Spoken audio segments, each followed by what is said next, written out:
నమస్తే, welcome to AG voice news. వార్తల ముందుగా ముఖ్యాంశాలు చూద్దాం. కేసీఆర్ పని అయిపోయింది, కారు షెడ్డుకే రేవంత్.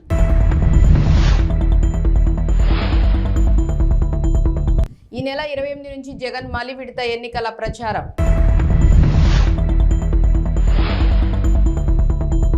ఈ నెల 29న తెలంగాణలో జేపీ నడ్డా పర్యటన.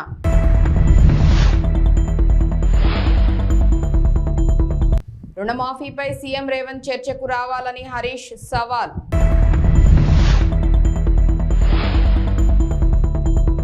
టీటీడీకి చెందిన 2000 నోట్ల మార్పిడికి ఆర్బీఐ అంగీకారం. దేశంలో కాంగ్రెస్ పార్టీ కష్టాల్లో ఉన్నప్పుడు ఆనాడు ఇక్కడి ప్రజలు మెదక్ గడ్డపై ఇందిరమ్మను గెలిపించారని ముఖ్యమంత్రి రేవంత్ రెడ్డి అన్నారు. ఈ సందర్భంగా మాట్లాడుతూ 1999 నుంచి 2024 వరకు 25 సంవత్సరాలు మెదక్ పార్లమెంటు బీజేపీ బీఆర్ఎస్ చేతిలోనే ఉందని అన్నారు. ఆనాడు ఇందిరమ్మ తెచ్చిన పరిశ్రమలు తప్ప బీజేపీ బీఆర్ఎస్ ఈ ప్రాంతానికి చేసిందేం లేదని అన్నారు. 10 ఏళ్ల బీఆర్ఎస్ పాలనలో మెదక్ ప్రజలకు ఒరిగిందేం లేదని అన్నారు. ముఖ్యమంత్రిగా ఈ రాష్ట్ర ప్రజలకు ఇచ్చిన హామీలు అమలు చేయకపోను 4 కోట్ల తెలంగాణ ప్రజల్ని మోసం చేసినందుకు మొన్న డిసెంబర్ నాడు మీరందరూ కలిసి టిఆర్ఎస్ పార్టీని తిత్తిదీసి కోదండానికి వేలాడేసి ఈరోజు కారు గుర్తును కార్ఖానకు పంపించారు. అయ్యా కొడుకులు చెప్తున్నారు కారు కార్ఖానకు పోయింది మళ్ళీ వాపసు వస్తుందని. మాకానే చెప్తున్నాడు సారీ కాదు, కార్ఖానా నుంచి వాపసు రాదు, తూకానికి అమ్మాల్సిందే, దాని పని అయిపోయింది, అనుం చెడ్డది అని చెప్పి. అందుకే ఇవాళ కేసీఆర్ ఎన్ని చెప్పినా, కేటీఆర్ ఎన్ని అబద్ధాలు మాట్లాడినా, తండ్రి 4 గంటలు కొడుకు 2 గంటలు టీవీ 9లో కూర్చొని ఎంత దుఃఖం వెళ్ళిపుచ్చినా ప్రజలకు సానుభూతి రాలేదు. ఇవాళ ఆ సానుభూతి రాలేదు అని చెప్పి చంద్రశేఖరరావు గారు బస్ వేసుకొని బయలుదేరిండు. కారు పని అయిపోయిందని ఇవాళ బస్ వేసుకొని బయలుదేరిండు. నిన్న మిర్యాలగూడ పోయిండు, సూర్యాపేట పోయిండు, భువనగిరికి వచ్చిండు. ఇవాళ ఆయన యాత్ర చూస్తుంటే 100 ఎలుకలు తిన్న పిల్లంట తీర్థయాత్రలకు పోయి వచ్చిందంట. నా పాపాలన్నీ మన్నించు అని.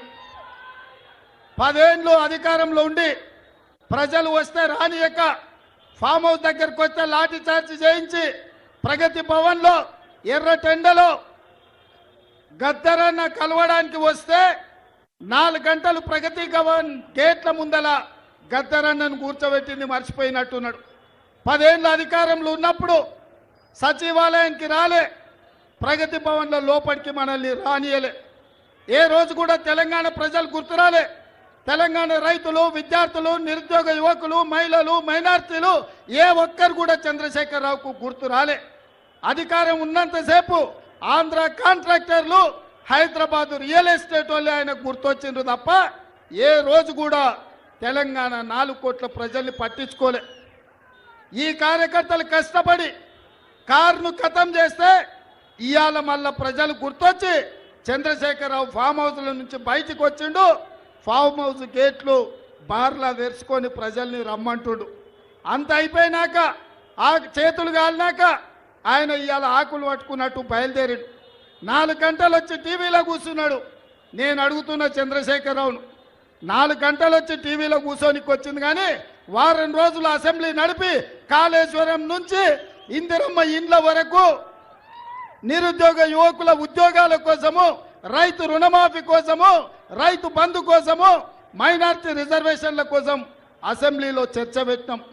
చర్చలు మాత్రం రాలే. ఎందుకంటే చర్చలకు వస్తే ఎదురుగా కాంగ్రెస్ వాళ్ళు ఉంటారు, రేవంత్ రెడ్డి ఉంటారు, అడుగుతారు, కడుగుతారు, అంగిప్పి 4 దంచుతారని అసెంబ్లీకి రాలే. ఇక ఆయన పోయిన టీవీలో అడిగేటోడు ఆళ్ళోడే, చూపించేటోడు ఆడోళ్ళే, మొత్తం వాళ్ళే. చూపించుకోనికే టీవీ ఉంది, రాసుకోనికే పేపర్ ఉందని నోటికి వచ్చింది. 4 గంటలు కూర్చొని మాట్లాడింది. మీరెవరైనా నమ్మినరా? ఎవరైనా నమ్మిరా? రుణమాఫీపై సీఎం రేవంత్ రెడ్డి, మాజీ మంత్రి హరీష్ రావు మధ్య రాజీనామా సవాలు రసవత్తరంగా మారింది. ఇరువురి మధ్య లోక్సభ ఎన్నికల నేపథ్యంలో కీలకంగా మారింది. రాజీనామా లేఖతో గన్ పార్కుకు వస్తానని రేవంత్ కూడా రావాలని సవాల్ చేశారు. అయితే రేవంత్ చర్చకు వస్తారా రారా సర్వత్రా ఆసక్తి నెలకొంది. శుక్రవారం ఉదయం 10 గంటలకు అసెంబ్లీ ముందు ఉన్న అమరవీరుల స్తూపం దగ్గరకు తాను రాజీనామా లేఖతో వస్తానని, నువ్వు వస్తావా రా దమ్ముంటే అని మరోసారి రేవంత్ రెడ్డికి సవాల్ విసిరారు. రాజీనామా లేఖను మేధావుల చేతుల్లో పెడదామని తెలిపారు. గ్యారెంటీ ఫెయిల్ అయిపోయింది. బాండ్ పేపర్లతో ప్రజల్ని మోసం చేసినాం. ఈ తాప ప్రజలు మనకు వినేటట్టు లేరు. కాంగ్రెస్ పార్టీని తుక్కుగా ఓడగొట్టేట్టున్నారని ఇప్పుడు నయా నాటకం, దేవుడి మీద ఒట్ల నాటకం మొదలుపెట్టింది. నేను మొన్న ఛాలెంజ్ చేసిన రేవంత్ రెడ్డి మొన్న ఏమంటుడు, కొత్తగా రుణమాఫీ చేయలేదని చెప్పి ఆగస్టు 15లోగా రుణమాఫీ చేస్తానని ఒక నయా నాటకం మొదలుపెట్టింది. మిస్టర్ రేవంత్ రెడ్డి, ఆగస్టు 15వ తారీఖు లోపు నువ్వు 2 లక్షల రుణమాఫీ చేయకపోతే ముఖ్యమంత్రి పదవికి రాజీనామాకు సిద్ధమా అని నేను అడిగిన. నువ్వు దేవుడి మీద ఎట్టున్నావు, రాజీనామాకు సిద్ధమా అని అడిగిన. అడిగితే తొండి ఆట ఆడుతున్నాడు. నువ్వు పార్టీ రద్దు చేసుకుంటావా అంటాడు. నేను మళ్ళీ ఇవాళ అడుగుతున్నా ఈ ఖమ్మం నుంచి, రేవంత్ రెడ్డి గారు ఆగస్టు 15వ తారీఖు లోపు ఇచ్చిన మాట ప్రకారంగా వడ్డీతో సహా 39,000 కోట్ల రూపాయల రుణమాఫీని నువ్వు ఖచ్చితంగా చేస్తావా చేయవా ప్రజలకు సమాధానం చెప్పు. ఆ 2 లక్షల రుణమాఫీ కానీ 100 రోజుల్లో ఇస్తామన్న 6 గ్యారెంటీలు నువ్వు అమలు చేయకపోతే రాజీనామాకు సిద్ధమా అని ఈ ఖమ్మం నుంచి నేను అడుగుతా ఉన్నా. నేను సిద్ధం. నీ సవాల్ నేను తీసుకుంటున్నా. ఎల్లుండి 26వ తారీఖు నాడు అసెంబ్లీ ఎదురుగా అమరవీరుల స్తూపం దగ్గరికి పొద్దున 10 గంటలకు నేను వస్తా. నువ్వు రా. ఆ అమరుల సాక్షిగా ప్రమాణం చేద్దాం. ఆగస్టు 15వ తారీఖు లోపు నువ్వు 2 లక్షల మాఫీ చేస్తా అని 100 రోజుల్లో బాండ్ పేపర్ మీద రాసిచ్చి అమలు చేస్తాను, 6 గ్యారెంటీలు అమలు చేస్తా అని చెప్పి నువ్వు ప్రమాణం చేయి, నేను ప్రమాణం చేస్తా. నువ్వు అమలు చేస్తే నేను ఎమ్మెల్యేకు రాజీనామా చేస్తా, మళ్ళా పోటీ కూడా చేయండి. నువ్వు అమలు చేయకపోతే ముఖ్యమంత్రి పదవికి రాజీనామా చేయడానికి సిద్ధంగా ఉన్నావా అని అడుగుతా ఉన్నాను. ఇది ప్రజల్ని మోసం చేయడం కాదా? నువ్వు అమలు చేసేది నిజమైతే, నువ్వు మాట మీద ఉండేది నిజమైతే రా అమరవీరుల స్తూపం దగ్గరికి. లేదంటే నువ్వు ఎన్ని దేవుళ్ళ మీద ఒట్లు పెట్టినా, ఎన్ని ఆపద మొక్కులు మొక్కినా ఈసారి కాంగ్రెస్ పార్టీ పేదింటి భవిష్యత్తును మరింత గొప్పగా మార్చేందుకు రాష్ట్రాన్ని అన్ని రంగాల్లో ప్రగతి పదంలో అగ్రభాగాన నిలిపేందుకు మరోసారి చారిత్రక విజయంతో అధికారంలోకి రావటమే లక్ష్యంగా ఈ నెల 28 నుంచి వైఎస్ఆర్సీపీ అధ్యక్షులు ముఖ్యమంత్రి వైఎస్ జగన్మోహన్ రెడ్డి ఎన్నికల ప్రచార భేరీ మోగించనున్నారు. ప్రతిరోజు 3 అసెంబ్లీ నియోజకవర్గాల్లో జరిగే బహిరంగ సభల్లో పాల్గొంటారు. ఈ నెల 28న ఉదయం 10 గంటలకు తాడిపత్రిలో నిర్వహించే బహిరంగ సభ ద్వారా ఎన్నికల ప్రచారానికి శ్రీకారం చుట్టనున్నారు. పోలింగ్ సమయం సమీపిస్తూ ఉండడంతో ఏపీలో రాజకీయ వాతావరణం మరింత హాట్గా తయారైంది. అధికార విపక్ష పార్టీలు ప్రచారాన్ని హీటెక్కిస్తున్నాయి. ఇప్పటికే తొలి దశ ప్రచారాన్ని పూర్తి చేశారు. తొలుత 4 ప్రాంతాల్లో సిద్ధం సభలు నిర్వహించారు. మార్చి నెలాఖరున మేమంతా సిద్ధం పేరుతో బస్సు యాత్ర సైతం నిర్వహించారు. ఇడుపులపాయ నుంచి ఇచ్చాపురం వరకు జరిగిన ప్రచారం సందర్భంగా విపక్ష కూటమిపై నిప్పులు చెరిగారు. వైసీపీకి ఓటేస్తేనే సంక్షేమ పథకాలు అమలవుతాయని, బాబుకు ఓటేస్తే నిండా మునిగినట్లేనని ప్రజలకు సూచించారు సీఎం జగన్. ఈ యాత్ర వైసీపీ శ్రేణుల్లో జోష్ నింపింది. పులివెందులలో నామినేషన్ వేసిన తర్వాత మరో విడత ప్రచారానికి సిద్ధమయ్యారు సీఎం జగన్. ఈ నెల 28 నుంచి రాష్ట్ర వ్యాప్తంగా పర్యటన చేయనున్నారు. ప్రతిరోజు 3 అసెంబ్లీ నియోజకవర్గాల్లో బహిరంగ సభలు నిర్వహించనున్నారు. ఈ నెల 28న ఉమ్మడి అనంతపురం జిల్లా తాడిపత్రి, నెల్లూరు జిల్లా వెంకటగిరి, కందుకూరులో బహిరంగ సభలు నిర్వహించనున్నారు. ఈ నెల 29న చోడవరం, పి గన్నవరం, పొన్నూరు, 30వ తారీఖున కొండపి, మైదుకూరు, పీలేరులో సిద్ధం సభలు జరగనున్నాయి. మే 1వ తారీఖున బొబ్బిలి, పాయకరావుపేట, ఏలూరులో బహిరంగ సభలు నిర్వహించనున్నారు. ఈ మేరకు పార్టీ క్యాడర్ రూట్ మ్యాప్ తయారు చేయడం జరిగింది.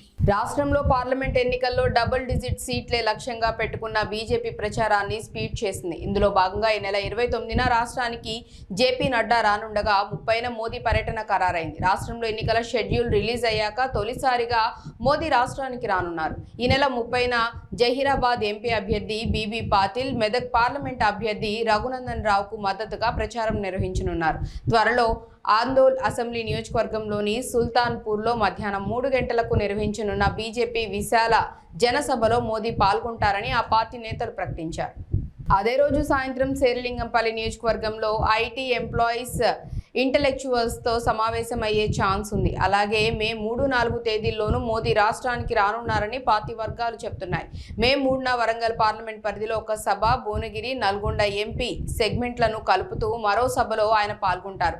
4న మహబూబ్ నగర్ పార్లమెంట్ పరిధిలోని నారాయణపేటలో, చేవెళ్ల ఎంపీ నియోజకవర్గంలోని వికారాబాద్లో సభలో మోదీ ప్రసంగించనున్నారు. గురువారం కేంద్ర హోంశాఖ మంత్రి అమిత్ షా సిద్దిపేటలో జరిగే బహిరంగ సభలో పాల్గొనగా, కరీంనగర్లో ఎంపీ అభ్యర్థి బండి సంజయ్ నామినేషన్ కు గుజరాత్ సీఎం భూపేందర్ పటేల్, నిజామాబాద్ ఎంపీ అభ్యర్థి అరవింద్ నామినేషన్ కు ఉత్తరాఖండ్ సీఎం పుష్కర్ సింగ్ ధామీ పాల్గొనున్నారు.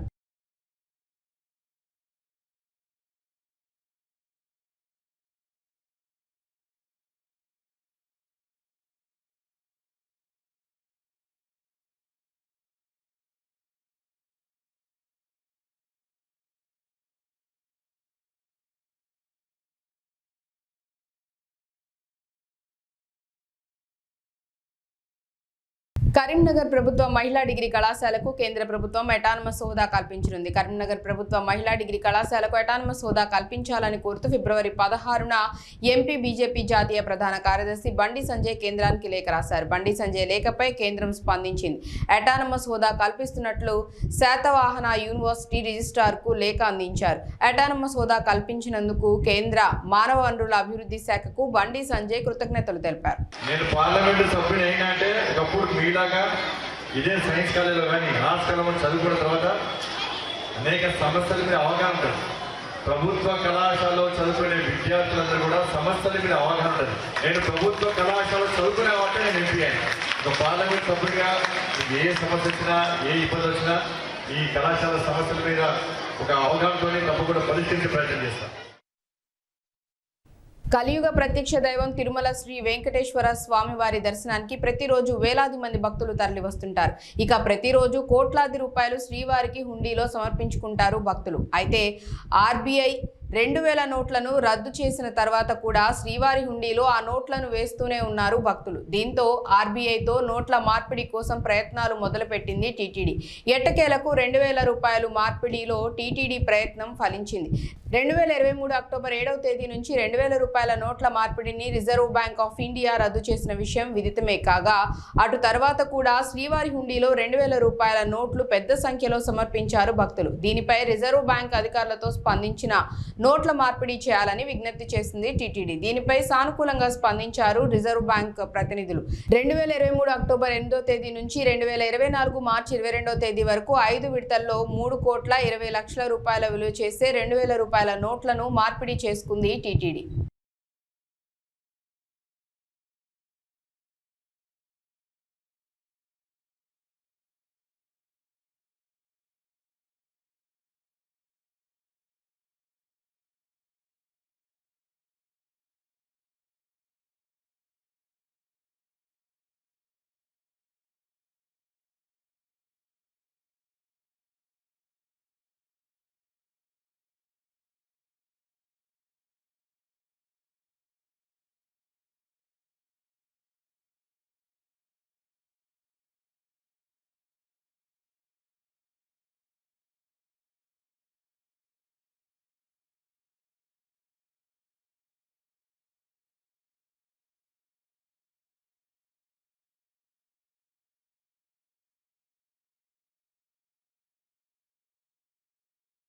తెలుగు రాష్ట్రాల్లో ఎండలు మండిపోతున్నాయి. రికార్డు స్థాయిలో ఉష్ణోగ్రతలు నమోదవుతున్నాయి. పలు జిల్లాల్లో ఉష్ణోగ్రతలు 45 డిగ్రీలకు పైమాటే.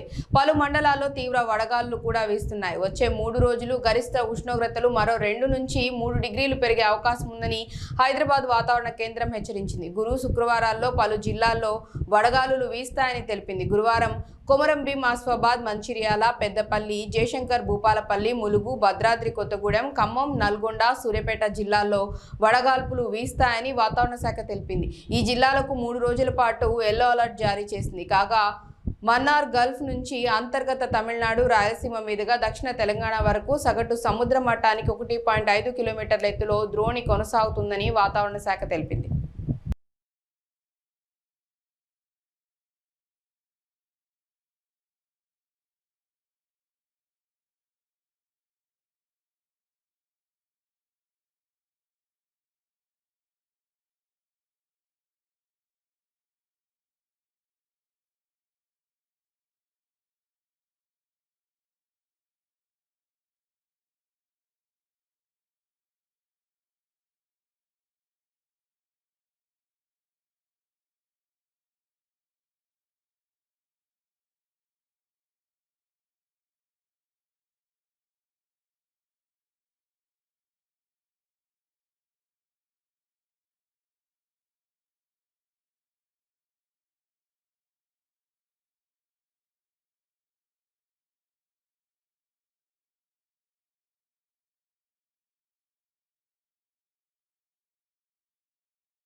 ఐపీఎల్లో రికార్డు స్కోర్తో అదరగొడుతున్న సన్ రైజర్స్ హైదరాబాద్ జట్టు ఓటమి మూటగట్టుకుంది. అది కూడా ఈ సీజన్లో పేలవ ప్రదర్శన చేస్తున్న ఆర్సీబీపై కావటం అభిమానులకు మరింత బాధని కలిగిస్తోంది. అంతేకాదు సొంత మైదానం ఉప్పల్లో ఘన విజయం సాధిస్తుందని భావించిన అభిమానులను పూర్తిగా నిరాశకు గురిచేసింది. స్టార్ బ్యాట్స్మెన్లు అందరూ చేతులెత్తేశారు. కెప్టెన్ ప్యాట్ కమిన్స్ సహా బౌలర్లందరూ నిరాశపరిచారు. దీంతో ఆర్సీబీ 35 పరుగుల తేడాతో విజయం సాధించింది. వరుసగా 6 మ్యాచ్ల్లో ఓడి డీలా పడిన ఆ జట్టు ఎట్టకేలకు సుమారు నెల రోజుల తర్వాత గెలుపు బాట పట్టింది. Rajat Patidar player of the match గా నిలిచారు.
ఎన్నికల్లో గాజువాక నియోజకవర్గంలో కూటమి గెలుపును ఎవరూ ఆపలేరని నియోజకవర్గ అభివృద్ధి పల్లా శ్రీనివాసరావు అన్నారు. పాత గాజువాక పార్టీ కార్యాలయంలో మాట్లాడుతూ తాను నామినేషన్ కార్యక్రమానికి వెళ్తున్నప్పుడు ప్రజలు స్వచ్ఛందంగా తరలి వచ్చారని వారందరికీ కృతజ్ఞతలు తెలియజేస్తున్నామని అన్నారు. విశాఖ జిల్లాకు ఏం చేశారని వైసీపీ వాళ్లు ఓట్లు అడుగుతున్నారని ప్రశ్నించారు.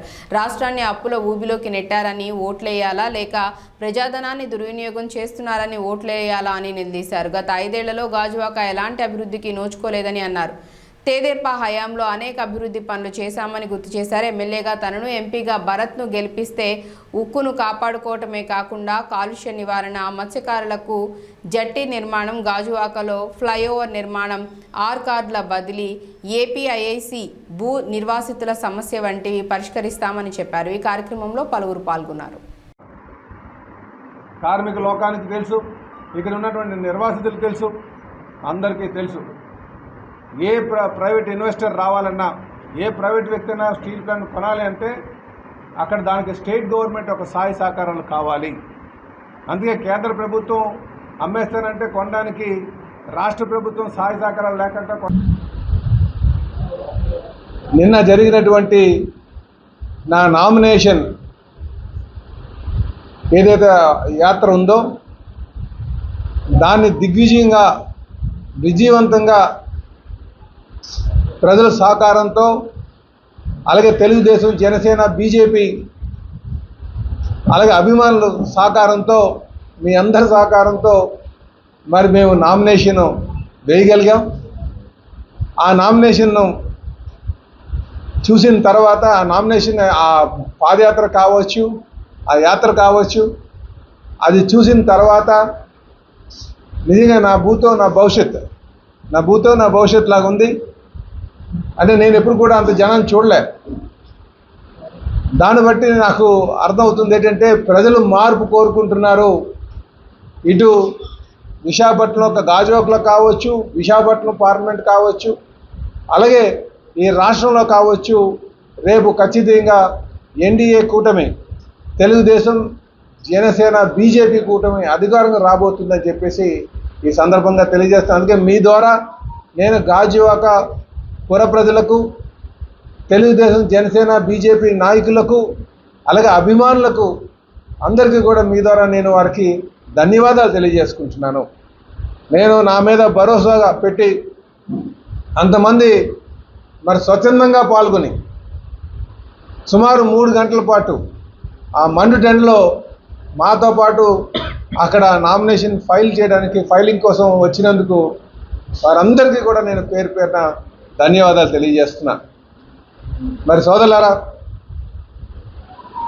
ఈరోజు మళ్ళీ మీ ద్వారా నేను ప్రజానికాన్ని కోరుతున్నాను. గడిచిన 15 సంవత్సరాలుగా మేము ఎప్పటి నుంచో ఉన్నాం. చెప్పాలంటే మా నాన్నగారు 71, 72లో సర్పంచ్ అయ్యారు.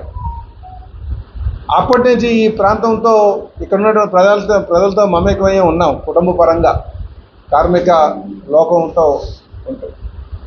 కానీ నేను ప్రత్యేకంగా 2009 నుంచి మరి నియోజకవర్గంలోనే ఉంటూ ఇక్కడ ఉన్నటువంటి సాధక బాధలు తెలుసుకొని మరి అప్పుడు నాకు 2014లో నాకు శాసనసభ్యుడిగా అవకాశం కల్పించారు. ఆ 5 సంవత్సరాలు 2014 నుంచి 2019 మధ్యన నేను అనేక సమస్యలు పరిష్కారం చేసేటువంటి పద్ధతి, నా యొక్క పద్ధతిని చూశారు. నేను అధికారం ఉన్నప్పుడు ఏ విధంగా సమస్యలు పరిష్కారం చేస్తానన్న దాని మీద పూర్తి అవగాహన ఇక్కడ ఉన్నటువంటి ప్రజలకు ఉంది.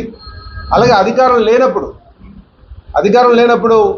నా పోరాట పటిమం ప్రజలతో మమేకమై ప్రజాపక్షాన్ని నించొని ప్రభుత్వం చేసినటువంటి ప్రజా వ్యతిరేక విధానాలపైన మేము పోరాటం చేసినటువంటి తీరు కూడా ఇక్కడ ఉన్నటువంటి ప్రజానికి తెలుసు. కనుక నేను గత 15 సంవత్సరాలుగా గాజువాక నియోజకవర్గంలోనే ఉండి అనేక సమస్యల పరిష్కారం పట్ల లేకపోతే పోరాటం చేసిన విషయంలో కావచ్చు, నాకు నా నైజం ఇక్కడ ఉన్నటువంటి ప్రజానికానికి తెలుసు. కనుక మళ్ళీ నాకు అవకాశం కల్పిస్తారనే నమ్మకం ఉందని చెప్పి ఈ సందర్భంగా నేను తెలియజేస్తున్నా. ఈరోజు ఇక్కడికి వచ్చినందుకు గాను మీ అందరికీ కూడా నేను ప్రెస్ సోదరులందరికీ పేరు పేరున నేను నమస్కారాలు తెలియజేసుకుంటాను.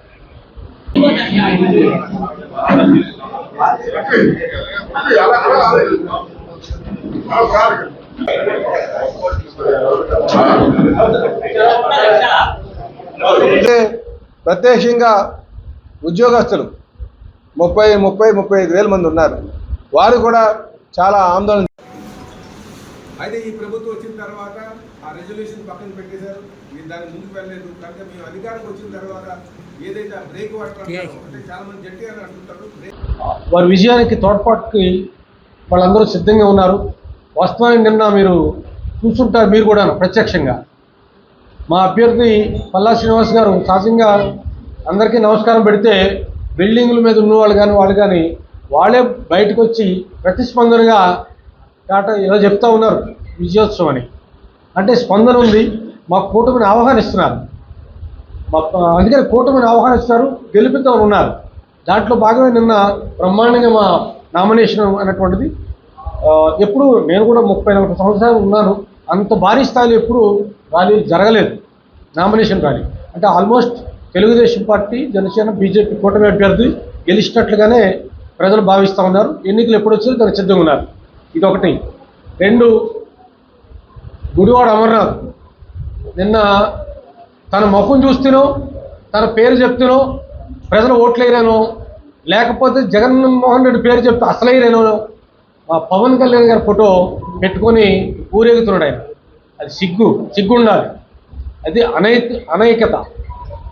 నైతిక విలువ లేనటువంటి మనిషిలాగా ప్రవర్తించారు. సరే, వేదిక మీద ఉన్నటువంటి బొత్స సత్యనారాయణ ఇంకా సుబ్బారెడ్డి ఎంపీలు వాళ్ళకైనా బుద్ధి ఉండాలి కదా. పవన్ కళ్యాణ్ గారి ఫోటో నువ్వు పెట్టుకుంటే నీ జగన్మోహన్ రెడ్డి ఫోటో పెట్టుకోవాలి. అంటే జగన్మోహన్ రెడ్డి పేరు చెప్తే ఓట్లు రావు. ఓటమి భయాన్ని అంగీకరించారు. ఓడిపోతున్నాం ఇక్కడని. అందుకనే మా నాయకుడు ఫోటో పెట్టుకొని ఊరేగటం అది పూర్తి స్థాయిలో అది దిగజాడుతనం, అవినీతి అంటే అనైక్యతగా. అందువల్ల ఇప్పటికనే ఆల్మోస్ట్ అతను ఓటమిని అంగీకరిస్తూ ఆయనంతలో ఆయనే ఒకవేళ ఓట్లు రావని అనుకుంటే జనసేన పార్టీలో జాయిన్ అయిపోయి మా కూటమి అభ్యర్థి పల్లా శ్రీనివాస్ గారికి సపోర్ట్ చేస్తే బాగుంటుందని చెప్పి హితవు చేస్తున్నాం. 2, ఇక మా పార్టీ జనసేన పార్టీ శ్రేణులు పూర్తి స్థాయిలో మా అధ్యక్షుడు పవన్ కళ్యాణ్ గారు ఆదేశం మేరకు పల్లా శ్రీనివాస్ గారు కూటమి అభ్యర్థిగా గెలవడానికి కావాల్సినటువంటి శ్రమ ఏ మేరకు తీసుకోవడానికి సిద్ధంగా ఉన్నాం. అందరూ కలిసి పనిచేస్తాం. 2 ఎంపీ అభ్యర్థులు కూడా గెలిపించుకుంటాం. ఎందుకు అంటే ఇందులో ఒక అర్థం ఉంది. పని చేయాలని తపన నాయకుడు కావాలని ప్రజలు కోరుకుంటారు. అవినీతి ఆరోపణలు మచ్చలేనటువంటి మనిషి కావాలని కోరుకుంటారు. మా అభ్యర్థికి అవినీతి మచ్చలైతే లేవు, ఉంటే పుట్టుమచ్చలు ఉండదు తప్ప. మిగతా మా మీద పోటీ చేస్తున్న అభ్యర్థి అమర్నాథ్కి తనకు పూర్తిగా అవినీతి మరకలే ఉన్నాయి. పూర్తిగా ముఖం చూస్తున్న అవినీతి మరకలతో ఆయన తిరుగుతూ ఉన్నాడు. అందుకనే మా అభ్యర్థిని ఎమ్మెల్యేగా గెలిపించుకోవాలని ప్రజలు చూస్తున్నారు. రాష్ట్రాన్ని 10 ఏళ్లు పాలించి ప్రజాధనాన్ని దుర్వినియోగం చేసిన బీఆర్ఎస్ పార్టీని ప్రజలు నమ్మొద్దని కాంగ్రెస్ పార్టీ సీనియర్ నాయకులు రైతు ఆత్మహత్యల నివారణ సంఘం రాష్ట్ర అధ్యక్షులు జంజిరాల రాజేష్ అన్నారు. ఈ సందర్భంగా మాట్లాడుతూ కాంగ్రెస్ అధిష్టానం సమిష్టి నిర్ణయం మేరకు ఖమ్మం పార్లమెంట్ అభ్యర్థిగా రఘురామ్ను ఎంపిక చేయడం పట్ల జంజిరాల హర్షం వ్యక్తం చేశారు. రాష్ట్రంలో 17కు 17 ఎంపీ స్థానాలను కాంగ్రెస్ ప్రభుత్వం కైవసం చేసుకోబోతోందని ఆశాభావం వ్యక్తం చేశారు. ఖమ్మం పార్లమెంటు అభ్యర్థిగా ఖమ్మం జిల్లా వాసి రామ్ సాయం సురేందర్ రెడ్డి గారు, వారి యొక్క కుటుంబం కాంగ్రెస్ పార్టీకి ఎన్నో సంవత్సరాల నుంచి సేవలు అందిస్తున్నటువంటి వారు, వారి తనయుడు అయినటువంటి రామ్ సాయం రఘురామరెడ్డి గారిని అధిష్టానం ఎంపిక చేసింది. దీని మీద ఉన్నటువంటి పరిస్థితుల్ని లేటెస్ట్గా ఒక మంచి అభ్యర్థిని మన పొంగులేటి శ్రీనివాసరెడ్డి గారు మరియు ఖమ్మం జిల్లా ఉప ముఖ్యమంత్రి బట్టి విక్రమార్క గారు, సీనియర్ నాయకులు శ్రీ తుమ్మల నాగేశ్వరరావు గారు మరియు శ్రీమతి రేణుకా చౌదరి గారు, వీరి యొక్క ఆధ్వర్యం లోపల ఈ క్యాండిడేట్ని ఎంపిక చేయడం కాంగ్రెస్ శ్రేణుల్లో నూతన ఉత్సాహాన్ని నెలకొల్పే విధంగా ఒక 24 క్యారెట్ల మంచి వ్యక్తి, మంచి కుటుంబం, ఉన్నతమైనటువంటి కాంగ్రెస్ విలువలతో ఉన్నటువంటి కుటుంబం నుంచి వచ్చినటువంటి వారు. వీరి ఎంపిక పట్ల సర్వత్రా కాంగ్రెస్, యువజన కాంగ్రెస్, మహిళా కాంగ్రెస్, సేవాదల్, కిసాన్ సెల్ అందరూ కూడా చాలా సంతోషంగా ఉన్నారు. ఎందుకనంటే ఖమ్మం జిల్లా కానివ్వండి, వరంగల్ జిల్లా కానివ్వండి, ఉమ్మడి ఖమ్మం జిల్లాలో కూడా వీరి యొక్క రామ్ సహాయం వాళ్ళ యొక్క దానకరణం లోపల లబ్ధి పొందినటువంటి వారు. అలాంటి కుటుంబం నుంచి ఒక మంచి వ్యక్తి ఇవాళ పార్లమెంటుగా ఎంపిక చేశారు. వీరందరి గెలుపు అత్యధిక మెజారిటీతో గెలిపించేటువంటి కార్యక్రమంలో మేమంతా ముందుంటామని చెప్పేసి కాంగ్రెస్ శ్రేణులు అందరూ కూడా ఉదయం నుంచి ఫోన్ చేసి మాట్లాడుతున్నారు. కాబట్టి వీరిని ఎంపిక చేసినటువంటి మల్లికార్జున ఖర్గే గారు కానివ్వండి, శ్రీమతి సోనియా గాంధీ గారు కానివ్వండి, శ్రీ రాహుల్ గాంధీ గారు కానివ్వండి, శ్రీమతి ప్రియాంక గాంధీ గారు కానివ్వండి, మరి అదేవిధంగా రాష్ట్ర ముఖ్యమంత్రి శ్రీ రేవంత్ రెడ్డి గారు కానివ్వండి, అనేక మంది పెద్దలందరికీ కూడా హృదయపూర్వక ధన్యవాదాలు తెలియజేస్తూ రామ్ సహాయం రఘురామరెడ్డి గారిని విజయాన్ని అప్రతిహతంగా బంపర్ మెజారిటీతో ఖమ్మం జిల్లా నుంచి వరంగల్ జిల్లాలో, ఖమ్మం జిల్లాలో 2 నియోజకవర్గాలు, అదేవిధంగా వరంగల్లో ఉన్నటువంటి 2 పార్లమెంటు స్థానాలు కూడా 4 పార్లమెంటు స్థానాలను కూడా కాంగ్రెస్ పార్టీ కార్యకర్తలు మరియు బడుగు బలహీన వర్గాలు, బీసీలు, ఎస్సీలు, ముఖ్యంగా బంజారాలు వీళ్ళందరూ కూడా కాంగ్రెస్ పార్టీ పట్టం కట్టాలనేటువంటి దాని మీద ఉన్నారు. చేసినటువంటి పనులు చెప్పుకోలేనటువంటి బీఆర్ఎస్ అభ్యర్థి నామా నాగేశ్వరరావు గారి కానివ్వండి, అదేవిధంగా ఉన్నటువంటి ఎంతోమంది పార్టీలు బీజేపీ పార్టీ అని చెప్పేసి వస్తున్నారు. వాళ్ళు 10 సంవత్సరాలు చేసిన అభివృద్ధి కార్యక్రమాలు చెప్పకుండా కేవలం జై శ్రీరామ్ అని చెప్పేసి పేరుతో ఉంటున్నారు. రాముడు అందరివాడు, రాముడు కులాల మతాల పేరు మీద తీసుకొచ్చేటువంటి వారు కాదు. అందరూ కూడా ముస్లిమ్స్లో కూడా శ్రీరామనవమి రోజు పాల్గొని దైవికంగా మరి పనిచేసినటువంటి వాళ్ళు ఉన్నారు. అలాంటి సెక్యులర్ కంట్రీ లోపల కేవలం రామంతోటి 10 సంవత్సరాల పరిపాలన పూర్తవుతుంది అనుకుంటున్నారు. అది పొరపాటు. కానీ రాముడు అందరివాడు, అందరికీ కావలసినటువంటి వారు. త్రేతాయుగం నుంచి ఇప్పటి వరకు కొన్ని వేల సంవత్సరాల నుంచి కూడా ప్రతి గ్రామంలో గాంధీ గారి విగ్రహం ఉంది, ప్రతి గ్రామంలో రాముడి విగ్రహం ఉంది. ఇవాళ కొత్తగా రాముడు పరిచయం చేసేటువంటి పరిస్థితి తీసుకురాకుండా మీరు చేసినటువంటి అభివృద్ధి కార్యక్రమాలు ప్రజల ముందు ఉంచండి. మేము ఇది చేశాం, మీరు మళ్ళీ పట్టం కట్టండి అని. 2 సంవత్సరాలు 10 సంవత్సరాలు ఏలినటువంటి మీరు సామాన్యుడు బతకలేని పరిస్థితుల్లో పెట్రోల్ డీజిల్ రేట్లతోటి మమ్మల్ని తినడానికి తిండి లేనటువంటి పరిస్థితుల్లో మేము ముందుకు పోతున్నామని చెప్పేసి, కాబట్టి ఇలాంటి చౌకబారు మాటలు మాట్లాడవద్దని చెప్పేసి ఉత్తముడైనటువంటి రఘురామరెడ్డి ద్వారా మరి తెలంగాణలో కూడా కాంగ్రెస్ పార్లమెంట్ సీట్లు, అత్యధిక సీట్లు మా ముఖ్యమంత్రి రేవంత్ రెడ్డి గారు చెప్పినట్టు 17కు 17 సీట్లు కాంగ్రెస్ కైవసం చేసుకుంటుంది. రాహుల్ గాంధీ జూన్ 9వ తారీఖు నాడు ప్రమాణ స్వీకారం చేస్తారు ప్రధానమంత్రిగా అని చెప్పేసి మేము విజ్ఞప్తి చేస్తూ ప్రజల్ని కోరుకుంటున్నాను, మనవి చేసుకుంటున్నాను. జై కాంగ్రెస్, జై రాహుల్ గాంధీ.